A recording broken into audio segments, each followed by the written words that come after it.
തൃശൂർ പോട്ട bank കൊള്ളയിൽ പ്രതി പിടിയിലായിരിക്കുന്നു. ചാലക്കുടി ആശാരിക്കാട് സ്വദേശി റിജോ ആന്റണിയാണ് പിടിയിലായത്.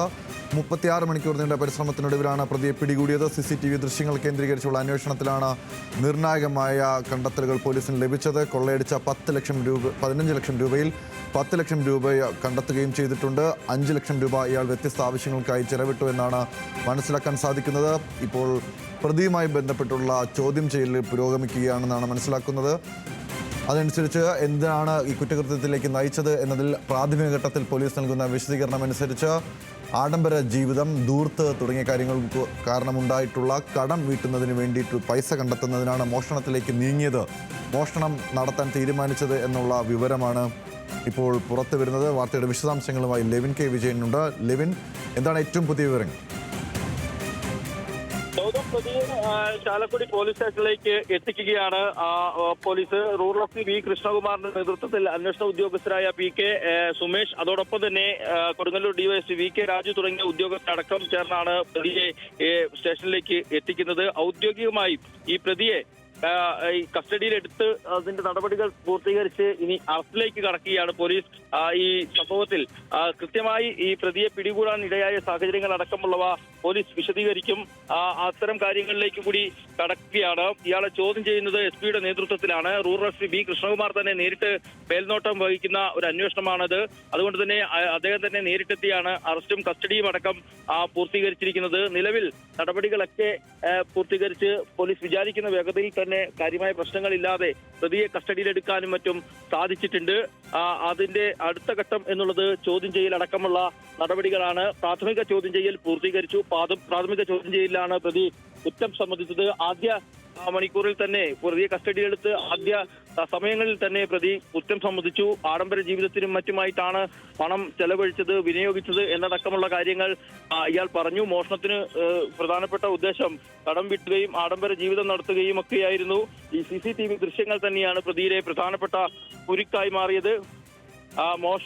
മോഷ്ടിച്ച പണം ഭാര്യയ്ക്ക് തിരികെ നൽകാനാണ്, കടം മേടിച്ച പണം ഭാര്യയ്ക്ക് തിരികെ നൽകാനാണ് മോഷണം നടത്തിയതെന്നുള്ള കാര്യം ഇയാൾ പറയുന്നു. ഭാര്യ വിദേശത്ത് നിന്ന് നഴ്സായി ജോലി ചെയ്യുന്ന ആളാണ്. ഭാര്യ വിദേശത്ത് നിന്നും അയച്ചു നൽകിയ പണം ധൂർത്തടിച്ചു. ഈ ധൂർത്തടിച്ച പണം ഇത്തരത്തിൽ തങ്ങൾക്ക് ആവശ്യമുള്ള രീതിയിൽ വിനിയോഗിച്ചു. അതിനുശേഷം വലിയ ആഡംബര ജീവിതം നയിച്ചു. അതിന്റെ ഭാഗമായി പണം ചെലവിട്ടു. ഈ പണം ഭാര്യ തിരികെ ചോദിച്ചപ്പോഴാണ് ഇത്തരം മോഷണത്തിന്റെ വഴി എന്നുള്ളത് നിലയിൽ തെരഞ്ഞെടുത്തത്.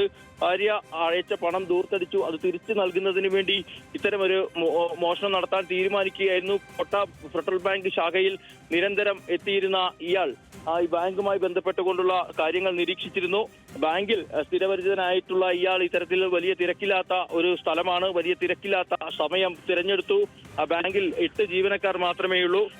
ഭൂരിപക്ഷം ജീവനക്കാരും സ്ത്രീകളാണ്. അത്തരമൊരു സാഹചര്യത്തിൽ ഒരു കവർച്ച നടത്താൻ എളുപ്പമാണെന്ന് തിരിച്ചറിയുകയും ഇത് ദിവസങ്ങളായി നടത്തിയ ആസൂത്രണത്തിനൊടുവിൽ ഇത്തരമൊരു നടപ്പിലാക്കുകയുമായിരുന്നു. 2.5 മിനിറ്റ് മാത്രമാണ് സമയമെടുത്തത്.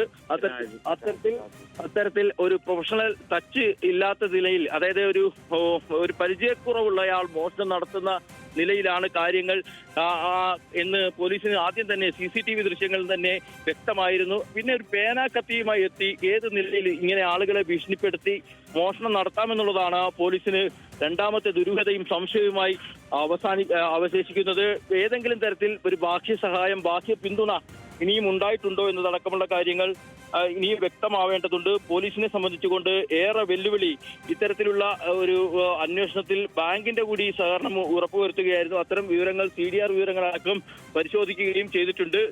ഇത് സംബന്ധിച്ചൊരു വ്യക്തത ഇനിയും വരാനുണ്ട്. പോലീസ് തന്നെ അത്തരം കാര്യങ്ങൾ വിശദീകരിക്കേണ്ടതുണ്ട്. ഈ പ്രതിയെ കണ്ടെത്തുന്നതിനായി പോലീസിന് ഏറ്റവും സഹായകമായത് 2 വീലർ തന്നെയാണ്. ഈ 2 വീലർ കേന്ദ്രീകരിച്ച് നടത്തിയ അന്വേഷണം അത് കൃത്യമായി തന്നെ ഈ വഴി പ്രതിയിലേക്ക് എത്തപ്പെടാൻ സഹായിക്കുകയായിരുന്നു. CCTV ദൃശ്യങ്ങൾ അത് സഞ്ചരിച്ച റൂട്ട്, 2 വീലർ ഈ സമീപ പ്രദേശങ്ങളിലേക്ക് എത്തിയ 2 വീലറിന്റെ വിശദാംശങ്ങൾ, അത്തരം വിശദാംശങ്ങൾ തേടിയതിലൂടെയാണ് പ്രതിയിലേക്ക് എത്തപ്പെടുന്നത്. പ്രതി ഇത്തരത്തിലുള്ള ആളാണെന്ന് കൂടി വ്യക്തമായതോടുകൂടി കൃത്യത വരുത്തുകയായിരുന്നു. അടുത്ത ഘട്ടം ഇയാൾ റിജോ ആന്റണി തന്നെയാണ് പ്രതിയെന്ന് സ്ഥിരീകരിക്കാൻ 100-ലധികം പരിശോധനകൾ വിവിധ കേന്ദ്രങ്ങളിൽ അടക്കം നടത്തുകയും CCTV ദൃശ്യങ്ങളടക്കം വിശകലനം ചെയ്യുകയും ചെയ്തു. അത്തരത്തിൽ അന്തിമമായി ഇയാളാണെന്ന് ഉറപ്പിക്കുന്നു പോലീസ്. അതിനുശേഷം ശരി, എന്തായാലും ഇപ്പോൾ പ്രതിയെ കൂടുതൽ ചോദ്യം ചെയ്യലിന് വേണ്ടി കൊണ്ടുപോവുകയാണ്.